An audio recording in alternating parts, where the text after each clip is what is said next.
تو صدقات دینے کی روزانہ کوشش کرنی چاہیے. صدقات کی اور بھی بے شمار فضیلتیں ہیں.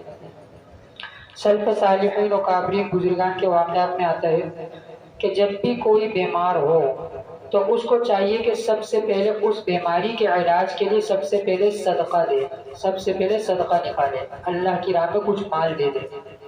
کیونکہ صدقے کے بارے میں آتا ہے کہ صدقہ بلاؤں کو ٹالتا ہے، صدقہ آنے والی بلاؤں کو ٹال دیتا ہے، صدقہ اللہ کے غصے کو بجھا دیتا ہے، ٹھنڈا کر دیتا ہے. اور انسان کے اوپر جو اعمال ہوتے ہیں اکثر اوقات، بعض اوقات تو یہ بھی ہوتے ہیں جو اللہ کے نیک لوگ ہیں ان کے اوپر تو آزمائش ہوتی ہے، لیکن بعض اوقات ایسا بھی ہوتا ہے کہ اس کی شامت اعمال ہوتی ہے، اس کے گناہوں کی وجہ سے ہوتا ہے. ظہر الفساد فی البر والبحر بما کسبت ایدی الناس. تو دنیا کے اندر جو کوئی بھی انسان کے ساتھ غلط حالات آتے ہیں، پریشانیاں آتی ہیں، حادثات، مشکلات آتی ہیں، تو اکثر ایسا بھی ہوتا ہے اس کے اپنے اعمال و بدعمالی اللہ کی نافرمانی کی وجہ سے ہوتے ہیں. اللہ کی نافرمانی کی وجہ سے اللہ اس کے اوپر غصہ ہوتے ہیں، ناراض ہوتے ہیں، تو اسی وجہ سے اس کے اوپر پریشانی آتی ہے. اور صدقے کی فضیلت یہ کہ صدقہ اللہ کے غصے کو بجھاتا ہے، اس کے غضب کو بجھا دیتا ہے، اور صدقہ بلاؤں کو ٹال دیتا ہے، یہ بھی فضیلت ہے.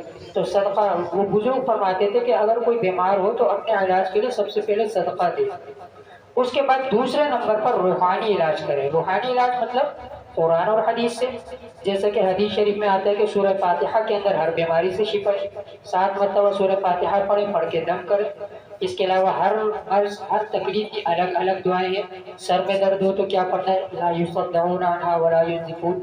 جسم میں یا کہیں اور درد ہو تو اعوذ بعزت اللہ و قدرتی من شر ما اجد و حاضر. کسی اور کو دم کرنا ہو تو تجید ہو تو حاضر ساتھ ساتھ بس. اس طرح کی بے شمار چیزیں. لا فیہا غول ولا هم عنہا ینزفون، پیٹ کے درد کے لیے ہے. یہ مختلف نظر بد کے لیے الگ الگ. تو وہ بزرگ کا کہنا ہے کہ اگر کبھی بھی کوئی بیماری آئے تو علاج کے لیے سب سے پہلے صدقہ دیں، دوسرے نمبر پر روحانی علاج کریں، یعنی قرآن کریم کی آیات، اللہ کا نام، ذکر، اذکار، جو کچھ بھی وظائف یا تعویذات ہوتی ہیں وہ پڑھ کے دم کریں. یہ روحانی علاج ہے. تیسرے نمبر پر پھر دنیاوی علاج کریں، ڈاکٹر کے پاس جائیں یا حکیم کے پاس جائیں. اور ہمارے یہاں ہوتا یہ ہے کہ ہم صدقے وغیرہ کو تو بڑی مشکل سے ہی اس طرف توجہ دھیان ہوتا ہے. سب سے پہلے بیمار ہوتی ڈاکٹر کی طرف ہی جاتی ہے. تو سب سے پہلے اللہ سے مدد لینی چاہیے، کیونکہ حدیث کبھی غلط نہیں ہو سکتی. ہمارے پیارے نبی نے جو کچھ بھی ارشاد فرما دیا وہ سب سچ ہے.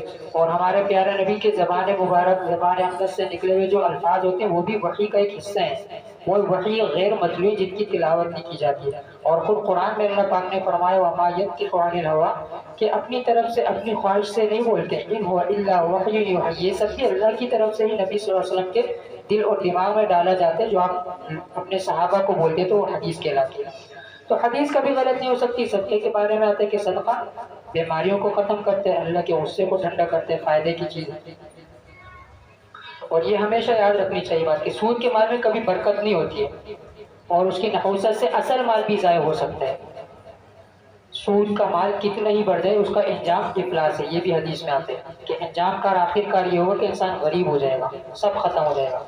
اور صدقات اور خیرات سے مال میں اضافہ ہوتا ہے، اس میں اللہ پاک برکت عطا فرما دیتے ہیں. تو مسلمانوں کو کوشش ہی کرنی چاہیے کہ روزانہ صدقے کا معمول ہو، اپنی حیثیت کے بقدر. ضروری نہیں کہ بہت بڑی رقم ہو. اور یہ بھی ذہن نشین کر لیں کہ بعض لوگوں کو جو یہ غلط خیالات ہوتے ہیں تو کہ کالا بکرا یا کالی مرغی، اس طرح کی یہ کوئی مخصوص نہیں ہے. یہ ضروری نہیں ہے کالا بکرا یا کالی مرغی کرنا. یہ سب صدقہ آپ رقم سے ہو یا کسی کو کھانا پہنچا دیں، صدقہ ہو جاتا ہے. کوئی مخصوص چیزیں نہیں ہیں. تو صدقے کا معمول بنانا چاہیے روزانہ اپنی حیثیت کے بقدر. 10 روپے، 20 روپے، 50 روپے، 100 روپے، 500، جتنا بھی ہو سکے روزانہ ہو تو اچھی بات ہے. نہیں تو کم سے کم وقتاً فوقتاً ہفتے میں 10 دن، 15 دن، مہینے میں یہ ترتیب جاری رہے تو اللہ کی طرف سے حفاظت بھی رہتی ہے. بلائیں مصیبتیں انسان تک نہیں آ سکتی اور اس کے مال و دولت میں بھی برکت ہوتی رہتی ہے. دوسری آیت وَاعْتَصِمُوا بِحَبْلِ اللَّهِ جَمِيعًا وَلَا تَفَرَّقُوا، سب مل کر اللہ کی رسی کو مضبوط پکڑو، پھوٹ نہ ڈالو. یہ مسلمانوں کے لیے حکم ہے، کیونکہ ہمارا دین اسلام اتحاد اور اتفاق سکھاتا ہے. آپس میں تفرقہ بازی اور اختلافات پیدا کرنا، فرقوں میں بٹ جانا، ایک دوسرے سے لڑائی جھگڑے کرنا، دشمنیاں پال لینا، یہ ہمارا دین نہیں سکھاتا ہے۔ یہ قرآن کریم میں آل عمران کی آیت نمبر 103 میں اللہ رب العزت نے ارشاد فرمایا کہ سب مل کر اللہ کی رسی کو مضبوط پکڑو، مطلب دین کو مضبوط پکڑو اور بھائی چارہ قائم کرو اور آپس میں اتفاق اور اتحاد اور محبت کے ساتھ رہو، ایک دوسرے کے خلاف اپنے دل کے اندر کوئی جذبات پیدا نہ کرو، ایک دوسرے سے نفرت نہ کرو، ایک دوسرے سے لڑائی جھگڑا پھوٹ نہ ڈالو۔ اللہ کی رسی سے مراد قرآن مجید ہے، اور مضبوطی سے پکڑنے کا مطلب یہی ہے کہ اس کے حکموں پر ثابت قدمی کے ساتھ عمل کیا جائے، اور سارے مسلمان جب اتفاق اور اتحاد سے رہیں گے تو کبھی کوئی دشمن ان کی طرف میلی آنکھ سے دیکھنے کی جرات بھی نہیں کر سکتے۔ قوت، طاقت، اتحاد، اتفاق یہ ہمارا دین نے سکھایا ہے۔ آپس کے اختلافی چیزیں جو ہوتی ہیں، فروعی مسائل، وہ اپنی جگہ، لیکن آپس میں لڑائی جھگڑا نامناسب بات ہے۔ اور یہ سب آپ لوگ جانتے ہیں، مشہور 2-3 واقعات ہیں کہ ایک باپ نے اپنے بچوں کو کہا کہ لکڑیاں اکٹھی کر کے لاؤ، پھر ان کو کہا کہ اس کو توڑو، نہیں توڑ سکے، بعد میں لکڑیوں کو الگ الگ کر دیا، گٹھری کھول دی اور ایک ایک لکڑی دے کے کہا توڑو، تو سب نے توڑ لی ایک ایک کر کے۔ تو ایک اکیلا انسان دوسروں کا فوراً شکار ہو جاتا ہے، لیکن جب جماعت کی صورت میں ہوگا، اتفاق اور اتحاد سے رہے گا، تو پھر کوئی دوسرا اس کو تکلیف نہیں پہنچا سکتا، اس کو کوئی نقصان نہیں پہنچا سکتا۔